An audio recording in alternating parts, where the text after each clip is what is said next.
Hello friends, welcome back to my channel Satya's world. ఇప్పుడు ఈ వీడియోలో నేను మీకు గ్రైండర్, మనం ఇడ్లీ పప్పు కానీ గారెకి కానీ దోశకి కానీ వేసుకొని రుబ్బుకున్న తర్వాత వాష్ చేసుకోవడం చాలా కష్టమవుతుంటుంది. ఒక్కోసారి టైం లేక అలా వదిలేస్తాం కదా. ఇవాళ నేను జస్ట్ మనం ఒక 2 minutesలోనే గ్రైండర్ ఎలా క్లీన్ చేసుకోవాలో చూపిస్తాను. నేను ఇది గారెలు చేసుకోవడం కోసం మినపప్పు రుబ్బుకున్నాను. ఆ తర్వాత నాకు హడావిడిలో వెంటనే వాష్ చేసుకోలేదు, అందుకని కొంచెం ఎండిపోయినట్టుంది కదా. సో ఇప్పుడైతే ఇందులో నేను ఒక 2 glasses ఫస్ట్ వాటర్ వేసేసుకుంటాను.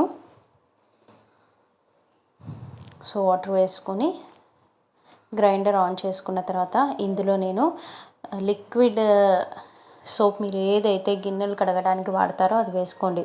ఒకవేళ లిక్విడ్ సోప్ బారే వాడతాను అనుకుంటే కనుక అందులో కొంచెం డిటర్జెంట్ పౌడర్ ఉంటుంది కదా, అదే సర్ఫ్, అది వేసుకోండి. అది వేసుకొని మళ్ళీ ఇంకొన్ని వాటర్ వేసుకోండి.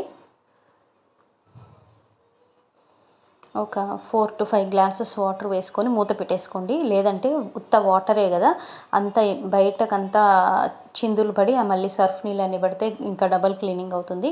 సో జస్ట్ ఒక 2 minutes అలా తిప్పడం వల్ల చూసారా, మొత్తం దీనికి ఇందాక ఎట్లా ఎండిపోయినట్టుంది, అదంతా క్లీన్ అయిపోయి నీళ్ళంతా కూడా కిందకి వెళ్ళిపోయింది. అసలు జస్ట్ మనం ఒక్కసారి ట్యాప్ కింద పెట్టి నీళ్ళు పారపోసి జస్ట్ ఒక్కసారి ట్యాప్ కింద పెట్టి కడుక్కున్నాము అని అంటే క్లీన్ అయిపోతుంది.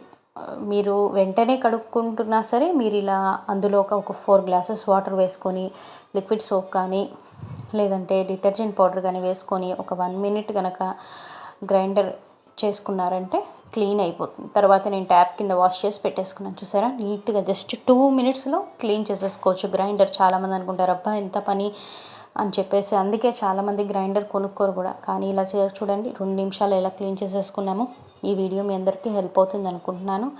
ఈ వీడియో కనుక మీకు నచ్చినట్లయితే లైక్ చేయండి అండ్ మరిన్ని ఇంట్రెస్టింగ్ వీడియోస్ కోసం సత్యాస్ వరల్డ్ ఛానల్ని సబ్స్క్రైబ్ చేసుకోండి. Thank you.